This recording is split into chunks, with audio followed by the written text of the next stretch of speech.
Hey there, ladies and gentlemen, the food experience is back. And today's experience, I have some boneless, skinless chicken breasts that I'm going to cook in the Kalorik Maxx air fryer oven.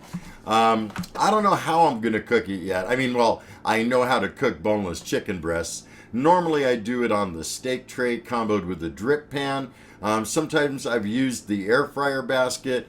But one of the people in the Kalorik Maxx air fryer oven group, I can't remember who it is, wanted to see if I could get this to go on the rotisserie. And that's going to be very tricky because the rotisserie forks are spread way out and they're not going to really grab it. So what I've done is went ahead and bent them all inward.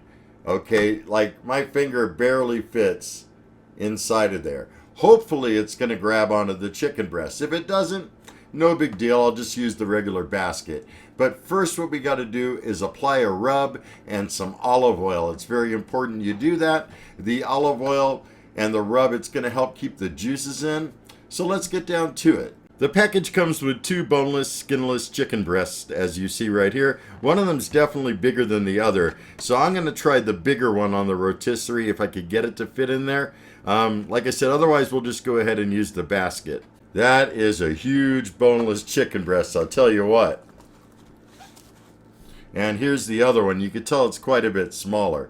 I'm going to prepare both of them. This one I'm definitely going to use in the basket, but we'll see if I could get the forks to go in this one. In fact, let's go ahead and try it ahead of time before I even put the rub on it. As I mentioned, here's one of the forks that I bent in, and for reference, here's one of the original forks. I have 2 sets of them, so you can see these are definitely bent in quite a bit. Now this side I see no problem. It's definitely going to go in. However, this side, it's definitely a lot thinner. And see if I could get them even in there. So if I could get them in there to stay, it's definitely viable. And it looks like it might actually work. So I am going to try it that way. Why not? And to assist cooking, I'm also going to use the Meter Plus wireless probe. First, I'm going to spray them both down with some extra virgin olive oil. Let's get both sides.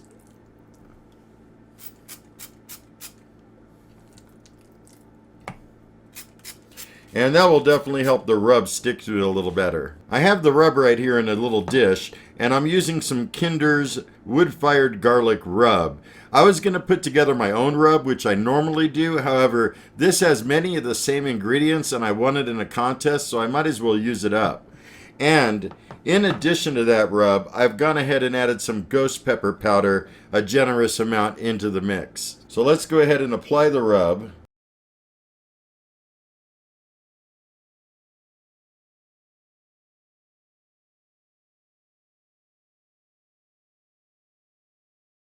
That should work. I'm going to go ahead and cover the dish with plastic wrap and throw this in the refrigerator for about a half hour. That way the rub is definitely going to stick to the chicken a lot better. Next, I'm going to go ahead and preheat the max. Going to go to air fry mode, leave it in regular air fry mode, and I'm going to up the time a bit because I got the chicken in the refrigerator for a half hour. So I'm going to set this at an hour. This way I give it enough time to preheat and it'll be a nice hot oven for when the chicken enters. And I'm going to go ahead and set it for 350 degrees. That's like a perfect temperature for chicken. So alright, let's go ahead and do this. It's been about a half hour. It looks like there's 2 minutes remaining. I'm just going to take it out now. Here it is right here. The dish feels nice and cold, so hopefully the rub sticks to it properly. Now we're just going to do one of them in this video. I'm going to try to put it on the rotisserie.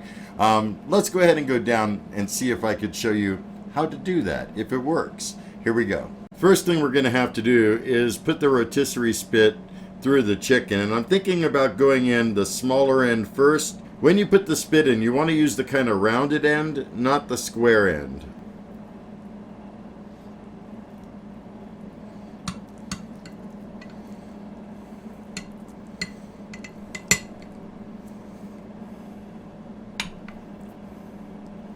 Okay, looks like that's mostly in the middle, not 100%.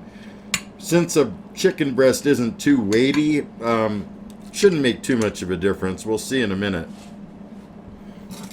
Now let's go ahead and try to insert the forks. I'm going to do the thicker end first.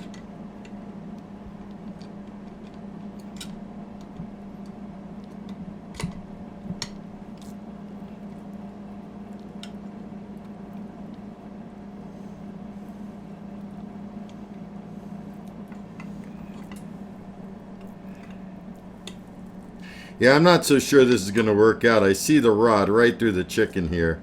I don't have a lot of faith in this, just to be honest. But nonetheless, we're going to try it because I was asked to try it, right? First, I want to move it over a little bit. About halfway down the rod. Go ahead and tighten the thumb screws. When you do that, don't over tighten them because it's going to be really hard to get them off. But if I rotate it like that, I mean, it looks like it might work. I don't know. I have a feeling I'm going to have trouble right here though. But nonetheless, like I said, we're going to go ahead and try it anyways. I've gone ahead and inserted the meter probe. That way I can kind of keep an eye on it while it's cooking. Let's go ahead and throw it in. And I do have the black drip pan at the bottom. There we go. Start the rotisserie.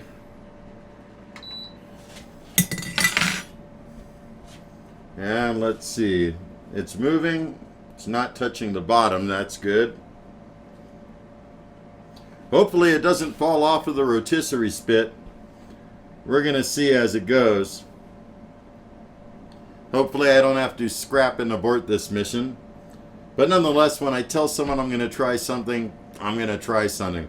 However, I really feel that this is really going to be better on either the steak tray or the air fryer basket. But I'll check back with you in a few. So one thing I want to note is it's been going about 10 minutes. It's definitely staying on the rotisserie spit. It's definitely turning properly inside of the Max. So that's actually pretty encouraging, I will say. I have the meter app running in the background of my phone right now. The other part of the phone is filming this video. Just in case you wanted to know, I'm using a OnePlus 7 Pro 5G phone, and the camera on it's really good, as you could tell. I'll go ahead and check back with you in a few because we are going to baste this with barbecue sauce and let it kind of caramelize for the last 10 minutes or so of cooking. Okay, according to the meter app, there's about 10 minutes remaining. So what I'm going to do is stop it. Wow, that's looking really good in there. And now, without taking it out, hopefully I could do this, I'm going to baste on some KC Masterpiece barbecue sauce. Oh yeah.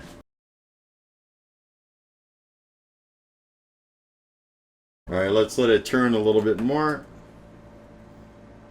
And I'll get the other side. There we go. Gonna close it up and let it go for about another 5 minutes, and then I'm gonna baste it one more time and then cook it for another couple minutes. There's 5 minutes remaining of the cook time. I just checked, it's at about 145 degrees. And let's go ahead and baste it one more time.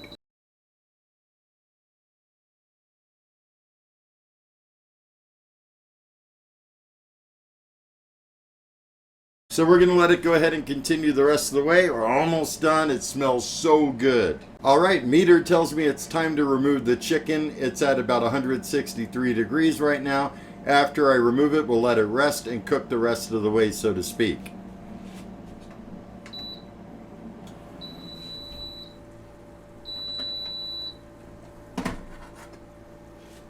Oh, that looks really good, folks. And I'm gonna see if I can loosen these thumb screws a bit.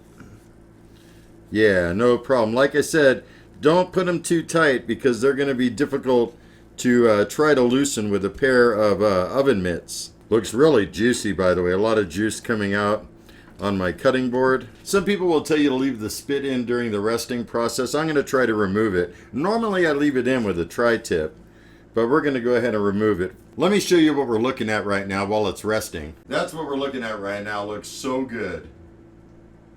Alright, chicken is done resting. Let's take a look at it. I'm going to go up and close and give it a nice cut. Here we go. First thing I want to do is remove the meter probe. Let's go ahead and do that.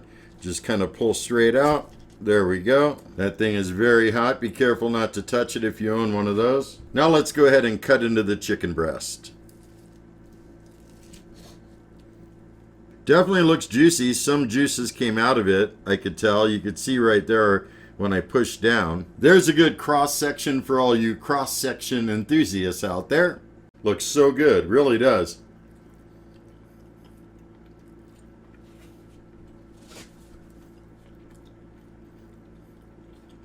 Boy, that's really good. Tender, moist, seasoned, got that barbecue sauce goodness. It's so tender. I mean, I could literally cut it with a fork. You see that? You don't even need a knife. I'm definitely getting a little bit of heat from the ghost pepper powder I put on there. I mean, my mouth is definitely all tingly. It might be a little bit too much for you guys, but nonetheless, that's the way I like things. I love things spicy. So is it a hit or is it a miss? No brainer. Definitely a hit. Double thumbs up. Food experience approved. Now, would I make this again on the rotisserie or use the air fryer basket? I'm going to pretty much go for the air fryer basket because I had a problem right there where the rod went through and some of the inside of the chicken got exposed. I don't know, it just made it for less of a good presentation that way. I think it'll look a lot better in the basket. Taste, probably tastes about the same. Texture's probably about the same. I don't know, probably come back and try it again in the basket and put out a new video, but that's what I got for you now this time. So yeah, give it a try if you'd like to do it. If you can find some giant chicken breasts and you're willing to point the forks on the rotisserie in a little bit. And yeah, if you have any comments, questions, or concerns, definitely drop me a line below. I love hearing from you guys. And if you're new to my channel, don't forget to hit that subscribe button. I got all kinds of good stuff coming up. So with that said, we are going to buzz out of here. Going to wish you all a very stellar day. Be excellent. And most of all, remember me. I'm KJ Andy O, your food experience host with the most. Y'all take care, and I'll see you next time.